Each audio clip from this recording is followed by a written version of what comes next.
बहुत सारे regular viewers हैं जो हमारी कहानियां देखते तो हैं, लेकिन आपने चैनल को सब्सक्राइब नहीं किया है। अगर आपने भी सब्सक्राइब नहीं किया है तो जल्दी से सब्सक्राइब बटन दबाओ और हाँ द क्राइम डायरी की नोटिफिकेशंस के लिए बेल आइकन दबाना मत भूलना। दोस्तों, आज मैं एक ऐसे केस के बारे में बात करने वाला हूं जिसने मेरे साथ साथ पूरी दुनिया का दिल दहला दिया। क्योंकि यह केस बहुत सेंसिटिव है, इसलिए इसमें जो विक्टिम है उनका असली नाम ना बताते हुए मैं इस केस को एक्सप्लेन करने के लिए उनको डॉक्टर विनीता बुलाऊंगा। कोलकाता आरजी कर कॉलेज मर्डर केस।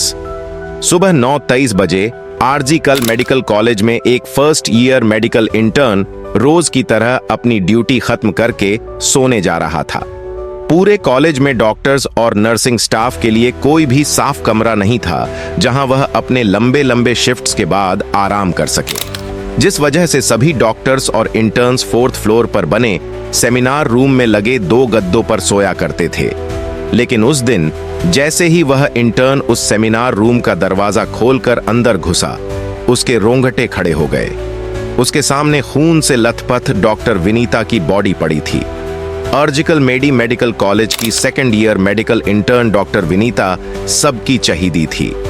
चाहे वह उनके सीनियर डॉक्टर्स हों या जूनियर इंटर्न्स, वह अपने पेरेंट्स की इकलौती बेटी थी और हर रोज जब भी विनीता को समय मिलता वह अपने दिन की सारी खबर, जैसे आज क्या क्या हुआ, खाना खाया कि नहीं, सब कुछ वह अपनी मम्मी को कॉल पर बताती थी।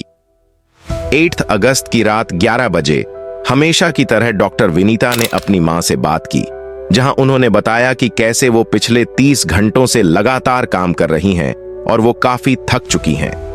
रात को कुछ 2 बजे अपने राउंड्स खत्म करके उन्होंने खाना खाया और कुछ देर आराम करने वह उसी सेमिनार हॉल के बेड पर जाकर लेट गई। डॉक्टर विनीता के लिए हॉस्पिटल एक दूसरे घर जैसा ही हो गया था, लेकिन वह भूल गई थी कि कई हैवान को रोकने के लिए घर तक की दीवारें काफी नहीं होती।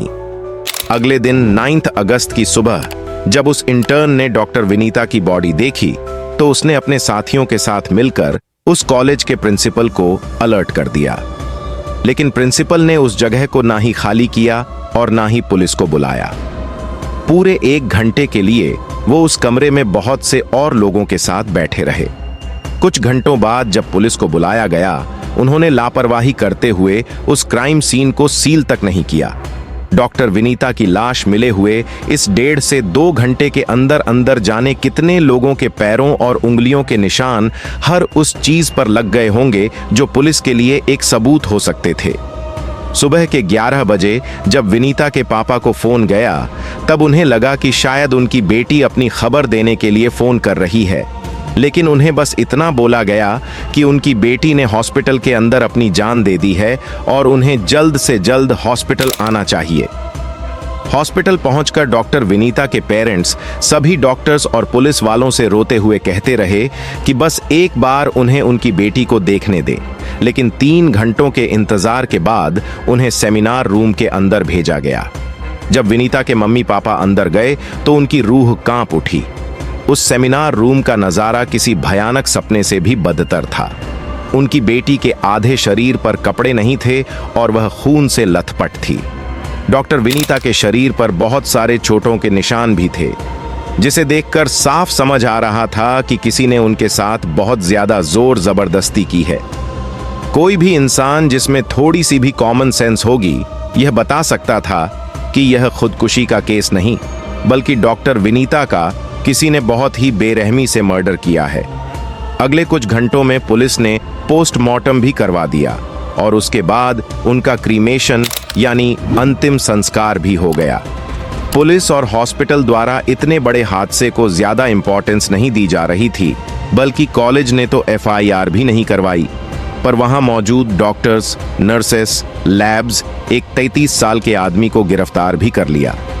जहां ज्यादातर केस यहां खत्म हो जाते हैं, ये केस यहां से शुरू होता है।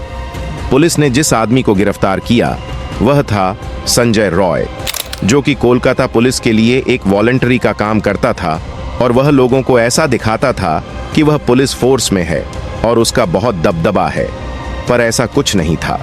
संजय की 4 बीवियां रह चुकी थीं, जिनमें से 3 बीवियों ने उस पर डोमेस्टिक वायलेंस यानी घरेलू हिंसा का आरोप भी लगाया। मगर संजय को कभी भी कोई भारी सजा नहीं हुई। उसको शराब और वायलेंट एडल्ट फिल्म्स की लत थी, जिस वजह से मोहल्ले में भी उसको कोई पसंद नहीं करता था। संजय कोलकाता पुलिस से कुछ 12-13 हजार हर महीने कमाता था, पर उसकी असली कमाई लोगों को आर्जी कर हॉस्पिटल में बेड्स दिलवाकर, टेस्ट आदि करवाकर उस पर कमीशन लेने से होती थी। 8 अगस्त की रात को संजय और उसके दोस्त ने कॉलेज वॉल के पीछे बैठकर बहुत शराब पी, जिसके बाद वह कोलकाता के रेड लाइट एरिया चले गए। वहां जाकर वो और उसका दोस्त एक लड़की से जोर जबरदस्ती करने लगे, पर वो लड़की वहां से भाग गई। लेकिन संजय और कुछ देर बैठकर शराब पीता रहा और फिर उठकर हॉस्पिटल के अंदर चला गया, जहां इस शराब से धुत हालत में भी उसे किसी ने नहीं रोका। संजय अलग अलग कमरों में जाकर झांक रहा था, जैसे मानो कोई जानवर अपना शिकार ढूंढ रहा हो। वो लड़खड़ाते हुए 4th फ्लोर पर पहुंचा, जहां उसने एक कमरा देखा जो बिल्कुल सुनसान था। एक कमरा जिस पर लिखा था सेमिनार रूम। एक कमरा जिसमें 36 घंटों से लगातार मरीजों की देखभाल करके डॉक्टर विनीता बस कुछ देर आंखें बंद करके थोड़ा रेस्ट करने गई थी। संजय उस कमरे में घुसा और उसने डॉक्टर विनीता को बुरी तरह फिजिकली असल्ट किया, जिसमें डॉक्टर विनीता की मौत हो गई। संजय ने यह तो देख लिया कि उस कमरे के बाहर कोई सीसीटीवी नहीं है, मगर यह भूल गया कि हॉस्पिटल और उस फ्लोर पर भी एक और सीसीटीवी है, जिसमें एक डिटेल पकड़ी गई। संजय जब 3:30 बजे के करीब सेमिनार रूम से बाहर था, उसके गले में एक नीले रंग का ब्लूटूथ नेक बैंड था, लेकिन जब वह बाहर आया तो वह उसके गले से गायब था और पुलिस को वैसा ही नेक बैंड डॉक्टर विनीता की लाश के पास से मिला। और जब उसे ऑन किया गया तो वह नेक बैंड एकदम से संजय के फोन से कनेक्ट हो गया। संजय को इसके बाद अरेस्ट कर लिया गया और उसने खुद आगे आकर अपना अपराध एक्सेप्ट किया और कहा कि उसे फांसी दे दी जाए। इसके बाद पोस्टमार्टम रिपोर्ट सामने आई, जिसमें लिखे सबूतों ने सबको चौंका दिया। उस रिपोर्ट के मुताबिक यह मर्डर किसी एक आदमी ने नहीं किया था, बल्कि कई लोग इस मर्डर में इवॉल्व थे, क्योंकि विनीता की बॉडी से मल्टीपल फिंगरप्रिंट्स मिले। इस खुलासे के बाद पूरा कोलकाता प्रोटेस्ट करने आगे आ गया। लोगों और मीडिया के सामने अब एक और शख्स की असलियत सामने आने लगी, संदीप घोष, जो 2021 से इस कॉलेज के प्रिंसिपल थे। संदीप घोष पर सैकड़ों आरोप थे। मेडिकल एंट्रेंस में पैसे लेकर लोगों को पास करवाना, लाशों के ऑर्गन्स को बेचना, कॉलेज के अंदर सेक्स रैकेट, कॉलेज के अंदर ही एडल्ट फिल्म शूट करना, और यह लिस्ट चलती ही जाती है। 2022 में एक अलग कमेटी भी बिठाई गई थी, जिन्होंने पाया कि संदीप घोष मेडिकल वेस्ट को ओपन मार्केट में बेचा करते हैं और करोड़ों रुपए भी इल्लीगल बिल्डिंग से कमाया करते हैं। लेकिन इन सब सबूतों के बावजूद वह कभी जेल या कॉलेज के प्रिंसिपल की पोजीशन से हटाई नहीं गए थे। इनफैक्ट काफी सालों से आरजी कल मेडिकल कॉलेज में गैर कानूनी एक्टिविटीज चलती आ रही थी।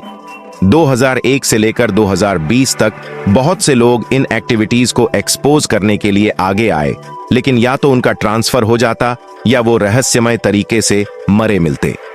पूरे देश के मुताबिक इस बार भी कुछ ऐसा ही हो रहा था, और यह शक यकीन में बदल गया जब बाहर बैठे प्रोटेस्टर्स को हत्या के कुछ दिन बाद सेमिनार रूम और उसके साथ वाले कमरे में रिनोवेशन होते हुए दिखा।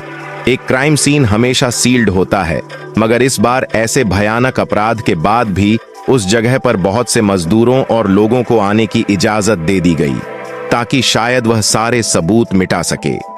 जब रिनोवेशन का काम लोगों के हल्ले की वजह से रोका गया, तो एक नई तरकीब आजमाई गई।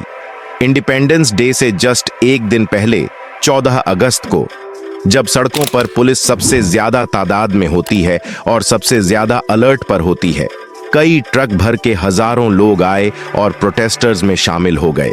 देखते ही देखते उन्होंने सारे पुलिस के बैरिगेड्स को गिरा दिया और सबको धकेलते हुए कॉलेज के हर कमरे में घुसकर तोड़फोड़ करने लगे और क्राइम सीन के कमरे को पूरी तरह से तबाह कर दिया गया।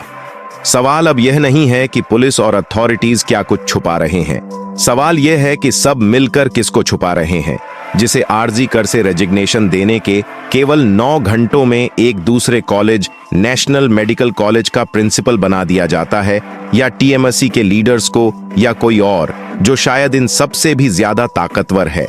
ये केस अब सीबीआई को सौंप दिया गया है और संदीप घोष को अरेस्ट कर लिया गया है और जस्टिस का वेट किया जा रहा है।